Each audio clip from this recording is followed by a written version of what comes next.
तूफान आने के बाद हजारों लोग अभी भी बेसहारा है। शहर के दक्षिण में 3 तूफान आ चुके हैं और अब एक उठती हुई लहर की गति। मैंने इतना भयानक पुस्तक कभी नहीं देखा। मेरी सलाह है तुरंत तैयार हो जाओ।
बाइबल भविष्यवाणी की पुस्तकें लंबे समय से रहस्य में ढकी रही है। पुरातन लिखतें, गुप्त अंक, संकेतक अलंकार सब जल्द आने वाली घटनाओं का वर्णन करते हैं। क्या सचमुच उनके अर्थ को समझना संभव है? पशु की छाप क्या है? जैसे लोग कहते हैं, क्या ये चमड़ी के अंदर लगाई हुई कोई कंप्यूटर चिप है या इससे भी कोई कपटी चीज? मसीह विरोधी कौन है? क्या यह दुष्ट दुश्मन पहले ही प्रकट हो चुका है या क्या वह अब तक परछाइयों में ही उड़ीक कर रहा है? इस जगत का कष्ट क्या किसी आतंकवादी घटना से शुरू होगा? क्या हम हर मगिदोन के संतरासों को देखेंगे और अंतिम 7 विपत्तियों को भी? जब प्रभु आएंगे तो पीछे छोड़े जाने से बचने के लिए हमें क्या जानने की जरूरत है? क्या हम अंतिम 7 दिनों को पहचान लेंगे और क्या उम्मीद करनी है जान लेंगे? जो अनुभव आप करेंगे उससे प्रकट हो जाएगा कि बाइबल इस जगत की अंतिम घटनाओं के बारे में बताती है। आओ मेरे साथ, हम बाइबल की भविष्यवाणी की अंतिम घटनाओं के पीछे छुपे हैरानीजनक तथ्यों से पर्दा उठाएंगे।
परंतु हे दानियल, तू इन वचनों को गुप्त रख और इस पुस्तक पर अंत समय के लिए मुहर लगा।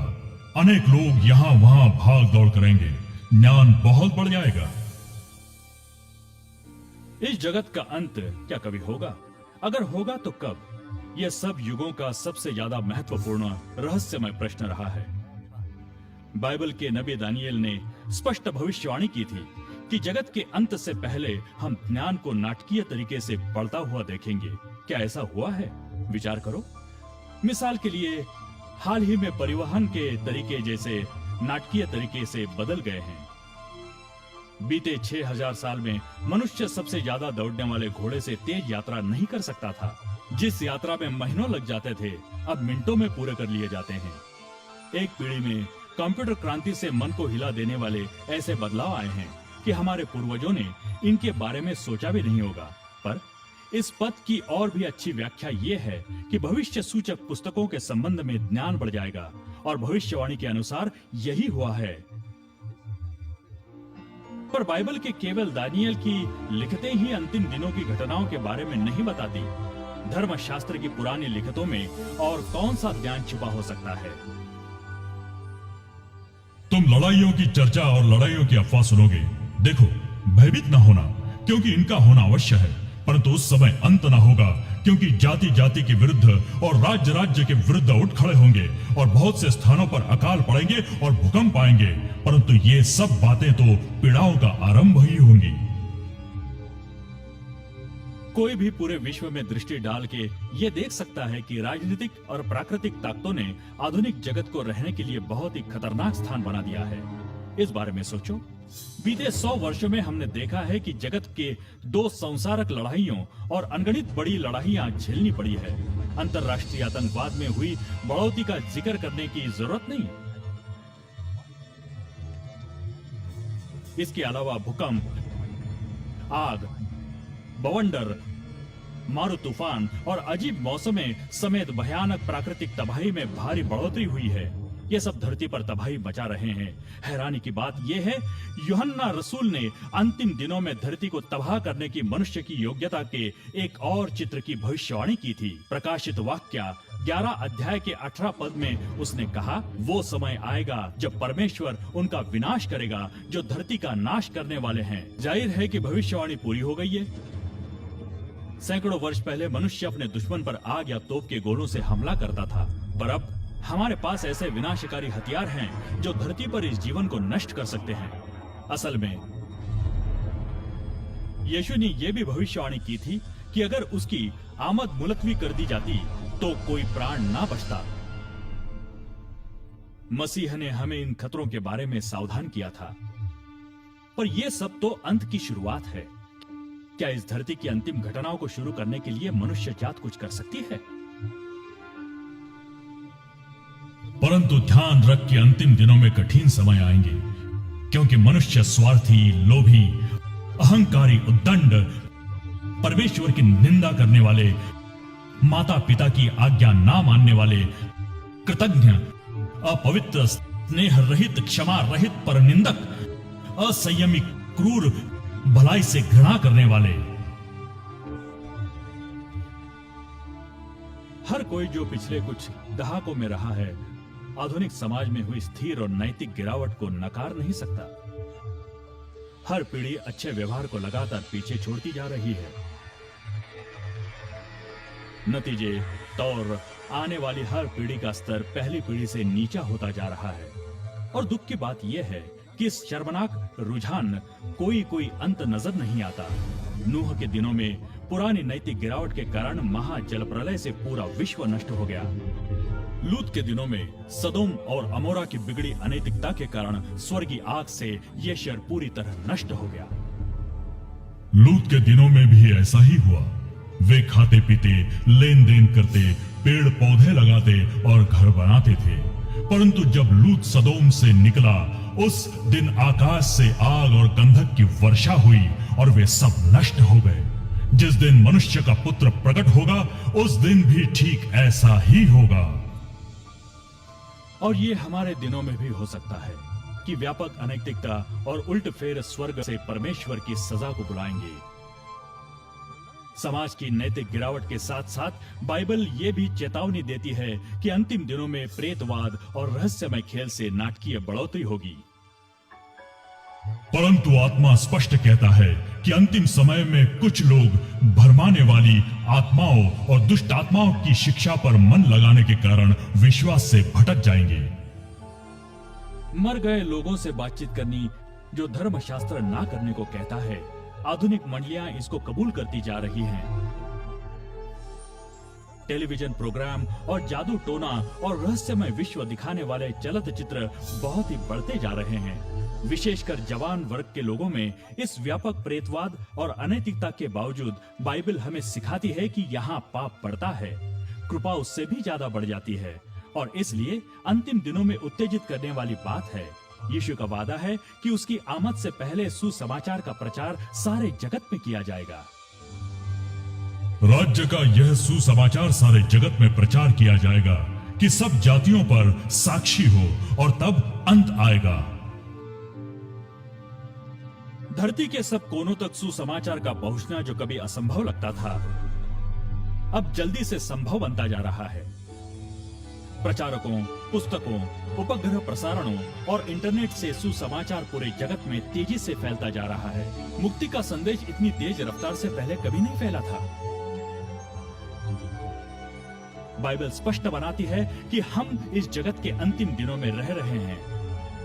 ज्ञान बढ़ गया है, विश्वव्यापी अस्थिरता, नैतिक गिरावट और रहस्यमय खेल में विस्फोटक रुचि, ये सब साक्षी देते हैं कि अंत नजदीक है।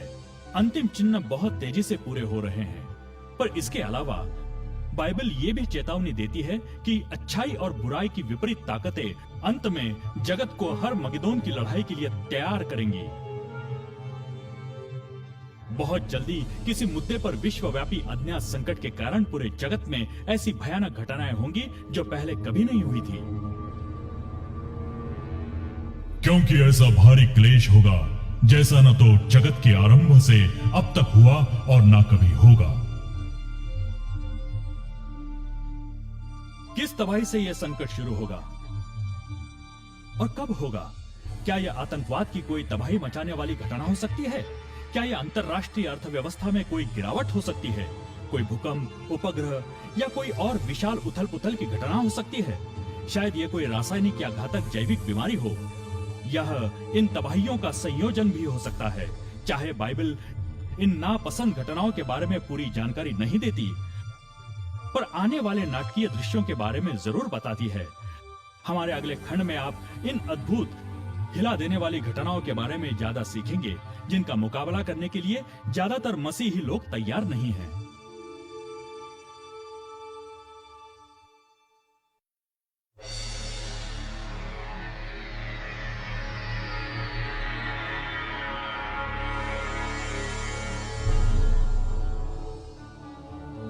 बड़ी विपत्ति शुरू होते ही जगत के नेता बढ़ रही मुसीबतों को निपटाने के लिए प्रयास करेंगे।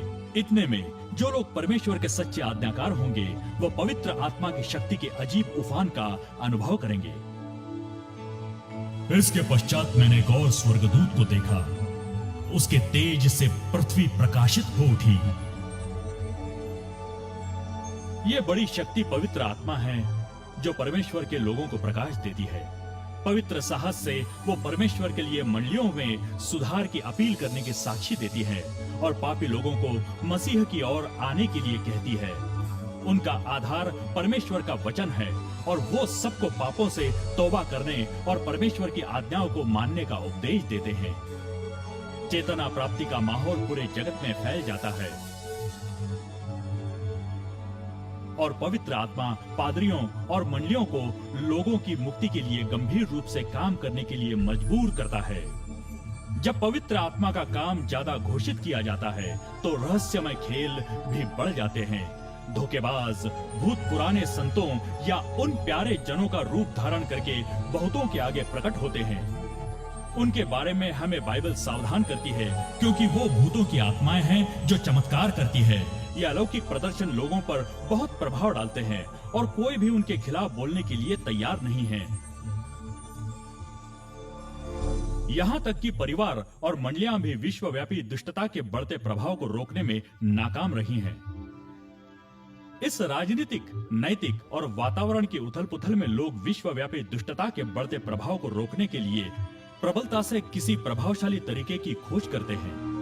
धार्मिक और राजनीतिक नेता दुख झेल रहे लोगों द्वारा विनती करने पर जगत में दैवी सिद्धांत और शांति स्थापित करने के लिए कठोर कानून बनाने के लिए कहते हैं। इस बहकावे और दबाव के परिणाम तौर सरकार ऐसे कानून बनाती है जो परमेश्वर की व्यवस्था के विरुद्ध हैं। पर ऐसा इतिहास में पहली बार नहीं हुआ। आपको दानियेल की पुस्तक के 3 अध्याय की कहानी याद होगी, जब बाबुल के राजा नबूकदनेस्सर ने सोने की मूर्ति बनवाकर अपने राज्य के सब लोगों को इसके आगे झुककर उपासना करने की आज्ञा दी थी। पर 3 इब्रानी जवान जानते थे कि यह आज्ञा मूर्ति पूजा की मनाही करने वाली दूसरी आज्ञा के विरुद्ध थी। इसलिए उन्होंने परमेश्वर के आज्ञाकार रहने का फैसला किया और मूर्ति के आगे झुकने से इनकार कर दिया। राजा का क्रोध भड़का और उनको आग की भट्टी में डालने का आदेश दे दिया, पर परमेश्वर ने चमत्कारी तरीके से उनको बचा लिया। और फिर दानियेल के सिंहों की मांद में डाले जाने की कहानी है। आपको याद होगा कि मादा फारस के राजा ने एक कानून बनाया था कि 30 दिनों तक कोई भी व्यक्ति उनके किसी देवी देवता की पूजा नहीं करेगा, परंतु उसकी ही पूजा करेगा। पर दानियेल हर रोज परमेश्वर से प्रार्थना करता रहा, चाहे इससे उसका जीवन खतरे में पड़ गया। दानियल के दुश्मनों ने इस उल्लंघन की सूचना राजा को दे दी, जिसने हिचकिचाते हुए अपने भरोसे के सेवकों को सिंह की मान में डालने का आदेश दे दिया। पर एक बार फिर परमेश्वर ने चमत्कारी तरीके से दानियल को बचा के अपनी ताकत प्रकट की। इस तरह अंतिम दिनों में भी प्रकाशित वाक्य भविष्यवाणी कहती है कि एक दुष्ट शक्ति जगत की सरकारों को ऐसे कानून बनाने के लिए मजबूर करेगी जो आदेश देंगे कि परमेश्वर की उपासना कैसे की जाए। बाहरी तौर पे तो ये कानून नैतिकता को बढ़ावा देते दिखाई देंगे, पर असल में वो जगत को पशु और मसीह विरोधी का छाप लेने के लिए तैयार करेंगे। क्योंकि झूठे मसीह और झूठे नबी उठ खड़े होंगे तथा बड़े बड़े चिन्ह और अद्भुत काम दिखाएंगे, यहाँ तक कि यदि संभव हो तो चुने हुओं को भी भरमा दें। इस बढ़ते संकट के समय जब जगत अंतिम गंभीरता से विश्वव्यापी स्थिरता राहत की खोज कर रहा है, तो बहुत ही हैरानीजनक तरीके से सहायता आती है। जगत में भिन्न भिन्न स्थानों में यह पुकार सुनाई देती है, यीशु आ गया, यीशु आ गया है। परमेश्वर का पुत्र होने का अधिकार जमाता हूना एक चमकदार करामती प्राणी दिखाई देता है। समाचार एजेंसियों का एक समूह इस अलौकिक प्राणी को देखने जाता है जो करामतें करता है। वो उसको बहुत से वो शब्द दोहराते सुनते हैं जो यीशु ने धर्म शास्त्र में बोले हैं। उपग्रह द्वारा इस घटना जगत को दिखाई जाएगी और लाखों लोग ये विश्वास कर लेंगे कि टेलीविजन पर प्रकट होने से धर्म शास्त्र का यह कथन पूरा हो गया है। हर एक आंख उसे देखेगी।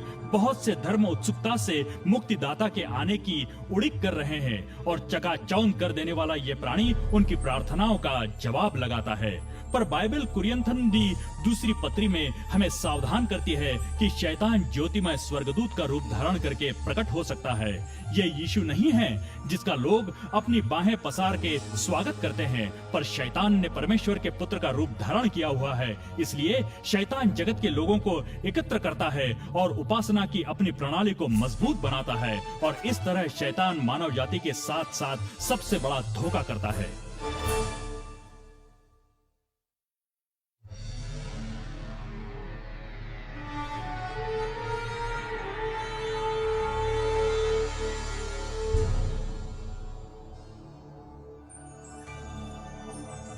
शैतान के धोखे जगत में शक्तिशाली प्रेरक सिद्ध होते हैं। ज्यादातर अध्यात्मक नेता इस बड़े गुस्ताख और उसकी उपासना की नकली प्रणाली को कबूल कर लेते हैं। जब विश्व व्यापत्तियां बढ़ जाती है तो मंडली के नेता सोचते हैं कि झूठ मसीह के सिद्धांतों को मनवाने के लिए लोगों को मजबूर करने में देर करनी ठीक नहीं है। पवित्र लोगों का जो परमेश्वर की आज्ञाओं को मानते और यीशु पर विश्वास रखते हैं, धैर्य इसी में है। हर कोई धोखे में नहीं आता। कुछ लोग जानते हैं कि बाइबल में पहले से ही इस धोखे के बारे में चेतावनी दी गई है और इस झूठे मसीह का उद्देश्य लोगों को परमेश्वर की आज्ञाओं से दूर ले जाना है। पर यह पहली बार नहीं है जब शैतान ज्योतिमय स्वर्गदूत का रूप धारण करके प्रकट हुआ है। जंगल में जब यीशु की परीक्षा ली गई, शैतान परमेश्वर के ज्योतिमय स्वर्गदूत का रूप धारण करके प्रकट हुआ था। पर शैतान का असली रूप तब प्रकट हुआ जब उसने यीशु के परमेश्वर के वचन का उल्लंघन करने को कहा। और इसी तरह एक बार फिर ऐसे ही चालें चल के शैतान लोगों से परमेश्वर की आज्ञाओं का उल्लंघन करवा के उनको धोखा देना चाहता है। कोई भी व्यक्ति दो स्वामियों की सेवा नहीं कर सकता, क्योंकि वह या तो एक से बैर और दूसरे से प्रेम करेगा, या एक से घनिष्ठता रखेगा और दूसरे को तुच्छ जानेगा। जगत को फैसला लेने के समय में लाया जा रहा है। झूठा मसीहा और विश्वव्यापी अनबन जगत का दो भिन्न भिन्न समूहों में ध्रुवीकरण कर रहे हैं। वह जो बाइबल को मानते हैं और जो यीशु के पीछे जाते हैं। लोगों के दिल चिंताग्रस्त हैं और हर एक के मन में अहम विश्व धर्म है। टीवी और रेडियो मुलाकातें और अदालती बहस मुबाहसों में परमेश्वर के धर्मी लोगों को जगत के नेताओं के आगे पेश किया जाता है। यहाँ वो उपासना की झूठी प्रणाली का विरोध करने के लिए बाइबल अनुसार शक्तिशाली और धारा प्रवाही तर्क देते हैं और लोगों को अपनाने के लिए कहा जा रहा है। परमेश्वर की आज्ञाएं और सच्ची उपासना हर विचार वटांदरे का केंद्र है। पवित्र आत्मा और परमेश्वर के सेवकों की जोरदार दलीलों से प्रेरित होकर जगत के हजारों लोग अपनी बेजान मंडलियों को छोड़कर मसीह के नापसंद मगर सच्चे चेलों के साथ आ खड़े हो जाते हैं। ये प्रश्न हमें परमेश्वर की आज्ञा माननी चाहिए या मनुष्य की प्रचलित रीतों का मानना चाहिए या धर्म शास्त्रों को। पूरा जगत दो समूह में बढ़ जाता है। एक तरफ वो है जो परमेश्वर की मुहर लगवाते हैं और दूसरी तरफ वो है जो पशु की छाप लेते हैं।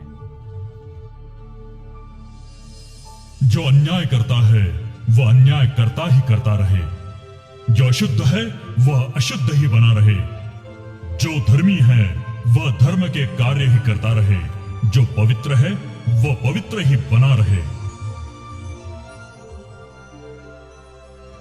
यह पद अगली उस घटना की भविष्यवाणी करता है जब हर एक आदमी, औरत और बच्चा मसीह के पक्ष में या उसके विरुद्ध फैसला करेगा। परमेश्वर की ओर वो लोग हैं जो विरोध करने की बजाय उसके वचन पर टिके हुए हैं। दूसरी ओर वो लोग हैं जो मनुष्य की बनाई धार्मिक रीतों को मानते हैं। ठीक उसी तरह जैसे महा जल प्रलय शुरू होने से पहले नूह की किश्ती का दरवाजा बंद कर दिया गया, उसी तरह जगत के लिए दया का दरवाजा बंद कर दिया जाएगा और पापियों के लिए परमेश्वर की कृपा उपलब्ध नहीं होगी। मसीह का दूसरी बार आना नजदीक है, पर इससे पहले जगत को सबसे ज्यादा विनाशकारी विपत्तियां झेलनी पड़ेंगी। मैंने मंदिर में एक ऊंची आवाज को 7 स्वर्गदूतों से यह कहते सुना, जाओ और परमेश्वर के प्रकोप के 7 कटोरों को पृथ्वी पर उड़ेल दो। अतः पहले स्वर्गदूत ने जाकर अपना कटोरा पृथ्वी पर उंडेल दिया। इससे उन मनुष्यों पर जिन पर पशु की छाप थी और जो उनकी मूर्ति की पूजा करते थे, बुरे और कष्टदायक फोड़े निकल आए। प्रकाशित वाक्य की 7 विपत्तियां जब इस जगत में आनी शुरू होंगी, हालात के अच्छे होने की उम्मीद खत्म हो जाती है। यह मनुष्य पे आने वाली सबसे भयानक विपत्तियां होंगी। पहली विपत्ति बुरे और कष्टदायक फोड़े हैं जिनसे तीव्र दर्द झेलना पड़ता है। इसके बाद 6 और विनाशकारी विपत्तियां आती हैं। समुद्र और दरिया के पानी लहू बन जाते हैं। सूर्य को अपनी तेज प्रकाश से मनुष्य झुलसने की शक्ति मिल जाती है। एक के बाद एक विपत्ति आती है और जगत के दुखी लोगों में खौफ छा जाता है। इस समय बचाए हुए लोगों को निर्जन या दूर दूर के स्थानों में शरण मिल जाती है। यहाँ परमेश्वर के दूत उनकी हिफाजत और जरूरतों को पूरा करते हैं। कई लोगों को एकांत कारावासों में डाल दिया जाता है। मनुष्य तो चाहे उनको भूल गए होंगे, पर परमेश्वर उन्हें नहीं भूला। परमेश्वर के धर्मी लोग उसी तरह बचा लिए जाते हैं जैसे इस्राएली लोगों को बचाया गया था जब मिस्र में विपत्तियां आई थी। अब धर्मी लोग आत्मजांच के भयानक समय का अनुभव करते हैं और उनके मन के शिखर पे यह विचार है, क्या हम परमेश्वर के साथ ठीक हैं? आखिर उनको परमेश्वर के वादों पे भरोसा करके ही मन की शांति मिलती है। और अजगर स्त्री पर क्रोधित हुआ और उनकी शेष संतान जो परमेश्वर की आज्ञा मानती है और यीशु की गवाही पर स्थिर है, युद्ध करने निकला। झूठे मसीहा के पीछे लग के निराशजनक पापी सोचते हैं कि उनके विरोधियों को नष्ट करके ही उनको विनाशकारी विपत्तियों से राहत मिल सकती है। इसलिए परमेश्वर के उन लोगों का एक ही दिन सर्वनाश करने का फैसला कर लिया जाता है जो धर्मशास्त्र की पालना करते हैं। और इस तरह इस अंतिम लड़ाई के मैदान में मसीह को प्यार करने और परमेश्वर दी आज्ञाओं को मानने वाले लोगों के विरुद्ध वो लोग खड़े हैं जो मनुष्य की बनाई रीतों को मानते हैं, पशु की पूजा करते हैं। यह हर मगिदोन की अंतिम लड़ाई है। इस दुष्ट जगत ने परमेश्वर के धीरज की सीमा को देख लिया है और अब समय है कि परमेश्वर अपने धर्मी बच्चों का बचाव करे।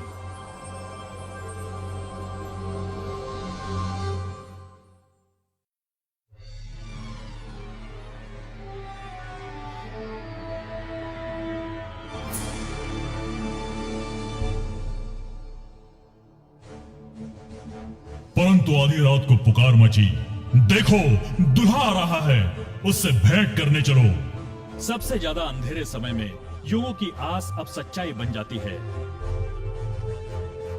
परमेश्वर की प्रभावशाली आवाज सुनाई देती है, ये पूरा हुआ। गरजती आवाज से आकाश हिल जाते हैं। फिर एक बड़ा भूकंप आता है जो स्वर्गीय समूह के आने का संकेत देता है। परमेश्वर के बालक जो कुछ देर पहले थके और टूटे हुए दिखाई दे रहे थे, अब वाचा का धनुष्य उनके इर्द गिर्द है और वो दुश्मनों के आगे खुश दिखाई देते हैं। उनके चेहरे चमकते हैं क्योंकि वो अपने मुक्तिदाता और उसके दूतों की विशाल सेना को देखते हैं जो उनको घर ले जाने के लिए आ रहे हैं। देखो, वो बादलों के साथ आने वाला है। हर एक आंख उसे देखेगी, वरन वे भी देखेंगे जिन्होंने उसे भेदा था, और पृथ्वी के समस्त कुल उसके कारण विलाप करेंगे। आमीन। ये कोई रहस्यमय सम्मोहन नहीं है जैसे आपने सुना होगा। धरती का हर एक मनुष्य इस घटना को देखेगा और बहुत सारे इसके कारण डरे हुए हैं। दुष्ट लोग चट्टानों और गुफाओं में भाग जाएंगे और तेजवान राजा से अपने आप को छुपाने की फजूल कोशिश करेंगे। यीशु के किए वादे अनुसार दुष्ट लोगों ने यीशु को कष्ट और सलीब देने की भूमिका निभाई थी। वह बादलों की महिमा में उसे आता देखने के लिए कब्रों में से जिंदा किए जाएंगे। क्योंकि प्रभु स्वयं ललकार और प्रधान स्वर्गदूत की आवाज के साथ स्वर्ग से उतरेगा, और जो मसीह में मर गए हैं वे पहले जी उठेंगे।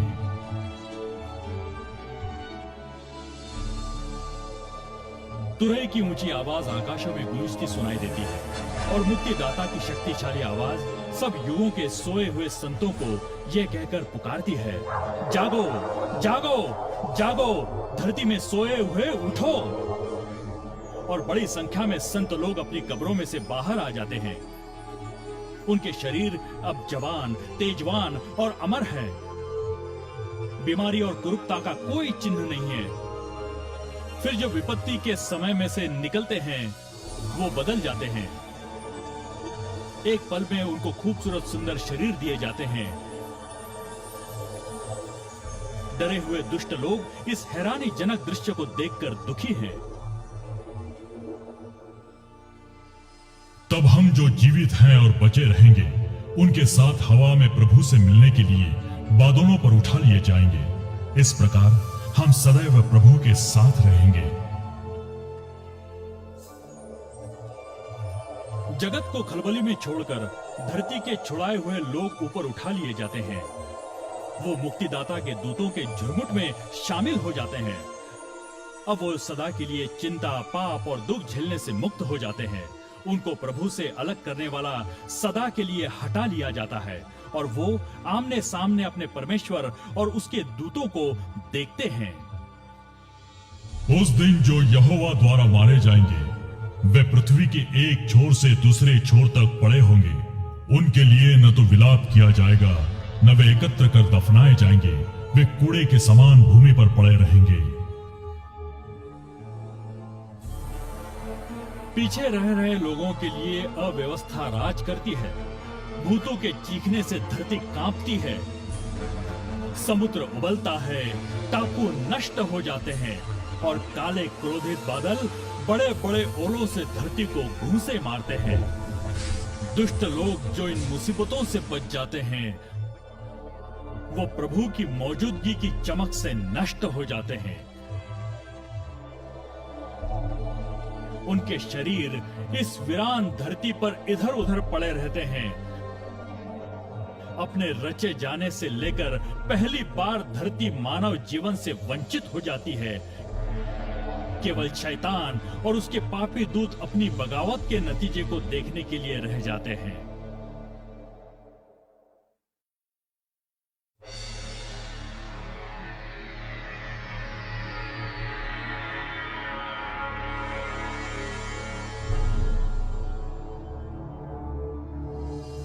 तब मैंने एक स्वर्गदूत को स्वर्ग से उतरते देखा, जिसके हाथ में अथाह कुंड की कुंजी और एक बड़ी जंजीर थी।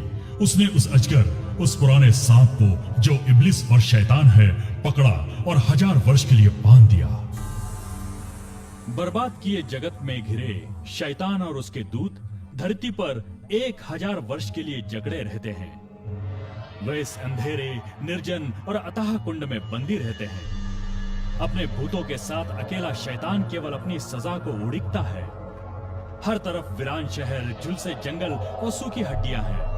ये सब स्वर्ग के विरुद्ध लड़ाई के भयानक नतीजे हैं। शैतान लाचार है क्योंकि इस अथाह कुंड में अब कोई नहीं है जिसको वो सता सकता है। उसकी हालत अति निराशाजनक है।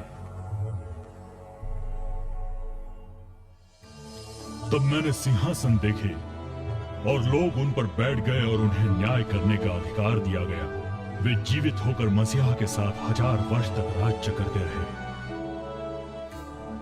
शैतान को अपने भाग्य पर सोच विचार करने के लिए छोड़ दिया जाता है और छुड़ाए हुए लोग स्वर्ग की अकथ्य महिमा का आनंद लेते हैं। सब अपने रखवाले दूतों को मिलते हैं जो उनके संसारक जीवन के बारे में उनके सवालों का जवाब देते हैं।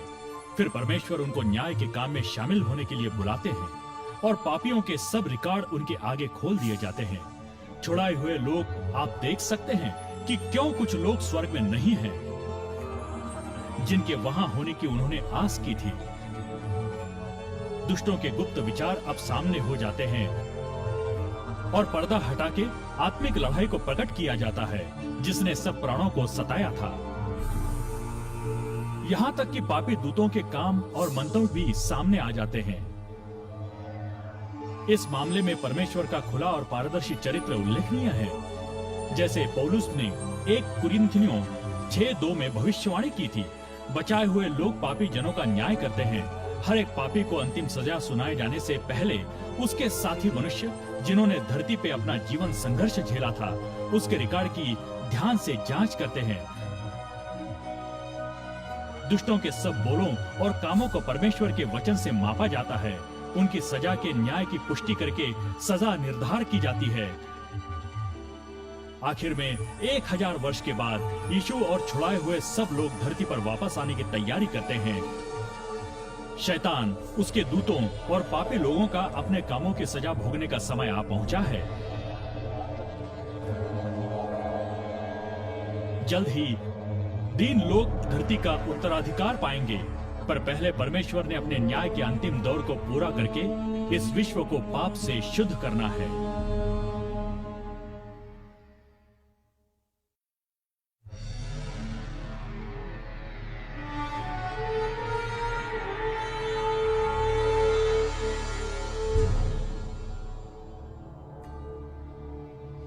फिर मैंने पवित्र नगरी नए यरूशलेम को परमेश्वर की ओर से स्वर्ग से उतरते देखा। वह ऐसी सजाई गई थी जैसे दुल्हन अपने पति के लिए श्रृंगार किए हुए हो। स्वर्ग में 1000 वर्ष विश्राम करने के बाद मसीह और छुड़ाए हुए लोग नए यरूशलेम के साथ धरती पे वापस आते हैं, जो कि शहर वीरान धरती के पास पहुंचता है तो यीशु मुर्दा दुष्टों को कब्रों में से बाहर आने का हुक्म देता है। उसकी आवाज सुनकर सभी युगों के पापी लोग अब परमेश्वर के सामने खड़े हो जाते हैं। पापी लोगों को उनके नासवान शरीर में जिंदा किया जाता है जो उनके पास मरने से पहले थे। जो ही यीशु के पांव जैतून के पहाड़ को लगते हैं, एक बड़े भूकंप से पहाड़ फट के एक विशाल मैदान में बदल जाता है। फिर नया यरूशलेम, परमेश्वर का बड़ा शहर, आकाश से उतर के उस मैदान पे ठहरता है जो इसके लिए यीशु ने तैयार किया। 1000 वर्ष पूर्ण होने पर शैतान कैद से छोड़ दिया जाएगा। वो पृथ्वी के चारों कोनों की जातियों को अर्थात गोग और मागोग को भरमाने और उनको एकत्रित करके युद्ध करने निकलेगा। आश्चर्यजनक तरीके से शैतान एक बार फिर अपने लोगों को धोखा देने में सफल हो जाता है और पवित्र शहर पर कब्जा करने के लिए उनको तैयार कर लेता है। सब युगों के जनरल और फौजी मनुष्य इस लड़ाई के लिए तैयार होने के लिए अपने हुनरों का प्रयोग करते हैं। ऐसा करके पापी लोग जाहिर कर देते हैं कि उनके दिल बदले नहीं हैं। अगर संभव हो तो वो परमेश्वर को सिंहासन से उतार के शहर पे कब्जा कर ले, पर वो नहीं जानते कि शुरू होने से पहले ही वो अपनी व्यर्थ लड़ाई हार गए थे। न्याय का समय आ पहुंचा है। तब मैंने छोटे बड़े सब मृतकों को सिंहासन के समक्ष खड़े हुए देखा और पुस्तकें खोली गई तथा एक और पुस्तक खोली गई। सब मृतकों का न्याय उनके कामों के अनुसार किया गया। अचानक शहर के ऊपर प्रभु अपने यशप्रद सिंहासन पर विराजमान दिखाई देता है। दुष्टों की लड़ाई करने की बनाई दुर्बल योजनाएं तुरंत खत्म हो जाती है। पापी लोग जब परमेश्वर के मुख की ओर देखते हैं तो अपने किए हर पाप को जान जाते हैं। उनको वो हर पल याद आता है जब उन्होंने अपनी जमीर को खामोश कर दिया था, हर वो समय जब उन्होंने पवित्र आत्मा की अपील को अनसुना कर दिया था। कुछ लोग ये सोचकर मर गए कि उन्होंने अपने पापों, अपराधों और बुराइयों को सबसे छुपा लिया था, पर शर्मनाक तरीके से वो लुका 12:2 में यीशु के इन शब्दों को याद करते हैं, कुछ भी ढका नहीं जो खोला ना जाएगा, और न कुछ छिपा है जो जाना ना जाएगा। जब उनके जीवन का परिदृश्य उनके सामने चलाया जाता है तो हर पापी जान जाता है कि उन्होंने आप मुक्ति को रद्द करने का फैसला किया। दुख की बात यह है कि वो पवित्र शहर की शांति और खुशहाली का आनंद नहीं ले सकेंगे। उन पे छाई निराशा का वर्णन शब्दों में नहीं किया जा सकता। बागी लोग परमेश्वर द्वारा दोषी ठहराए जाने का अब इनकार नहीं कर सकते। एक आवाज में वो चिल्लाते हैं, संतों के राजा तेरे मार्ग धर्मी और सच्चे हैं, और जमीन पे गिर के वो जीवन के राजकुमार की पूजा करते हैं।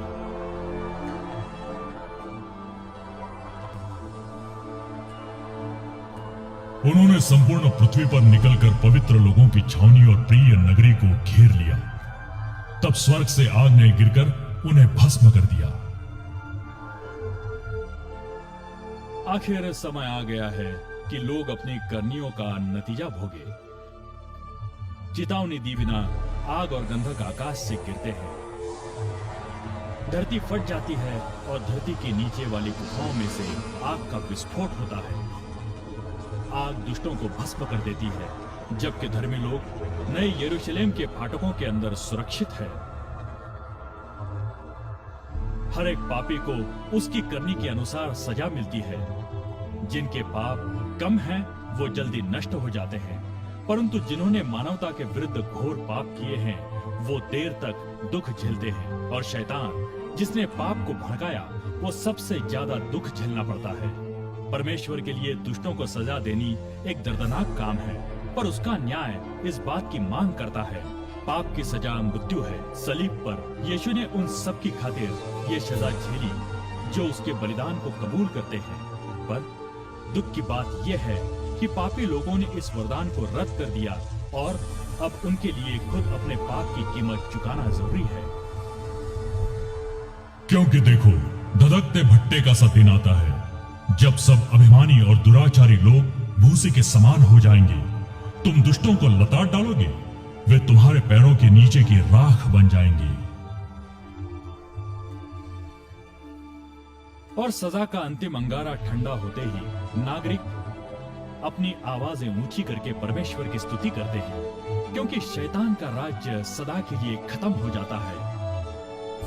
ब्रह्मांड में सदा के लिए शांति स्थापित हो जाती है और परमेश्वर अब नया आकाश और नई धरती की सृष्टि करने में ध्यान देता है।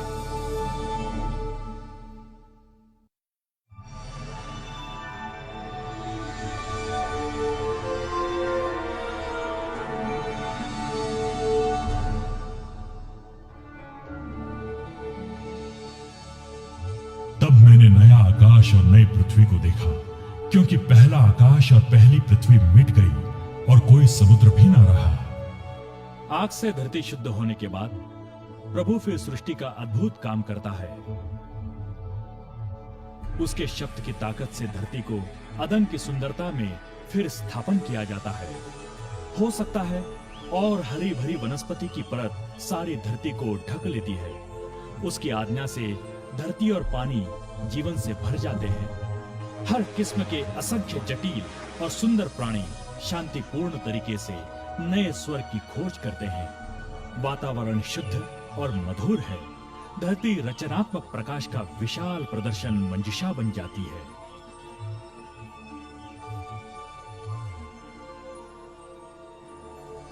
और वो उनकी आंखों से सब आंसू पोंछ डालेगा। फिर न कोई मृत्यु रहेगी, न कोई शोक, न विलाप और न पीड़ा रहेगी। पहली बातें बीत गई है। विश्व की सुरक्षा पूरी हो जाती है, जिसकी राजधानी नया यरूशलेम है। सब सृष्टि रचित प्राणी परमेश्वर के राज्य में खुशी मनाते हैं। जो सदैवी विनाश से बचाए गए हैं, वो सृजनकर्ता के साथ अपने रिश्ते की ऐसी प्रशंसा करते हैं जो और कोई स्वर्गीय प्राणी नहीं कर सकता। पर चाहे पाप और पापी सदा के लिए नष्ट कर दिए गए हैं, पर बड़ी बगावत का एक निशान अभी बाकी है। आपके हाथ को क्या हुआ है? यह यीशु के हाथ, पैरों और बगल के निशान है। जैसे जैसे अनंत काल का हर आनंदमय दिन बीतता है, सब उदास और पीड़ादायी यादगारें स्वर्ग की प्रभावशाली शाम में खत्म हो जाती हैं। अब जीवन अवधि सीमित नहीं है और परमेश्वर के अमर बालक अब अपने जीवन की महत्वाकांक्षाओं को पूरा कर सकते हैं।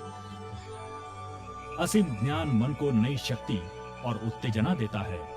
अब वो धरती तक सीमित नहीं है और छुड़ाए हुए लोग परमेश्वर के विश्व के असीम अयुगों की खोज करते हैं। स्वर्ग पूर्ण शांति और प्यार का स्थान है। यहाँ दिल में परमेश्वर और एक दूसरे के लिए प्यार है। बाइबल हमसे वादा करती है कि ये आने वाला राज्य सदा के लिए हमारा घर बन सकता है। आपको क्षमा और पाप के ऊपर जीत देने के लिए यीशु ने अपने आप का सलीब पर बलिदान दिया, और किसी भी चीज से ज्यादा यीशु चाहता है कि आप नई धरती में उसके साथ रहें। चाहे वो आपको बचाने के लिए उत्सुक हैं, पर वो ये मुफ्त वरदान आप पर थोप नहीं सकता। क्या आज आप उसके पास नहीं आएंगे? अगर आप उसको कहो तो वो आपके दिल में आएगा।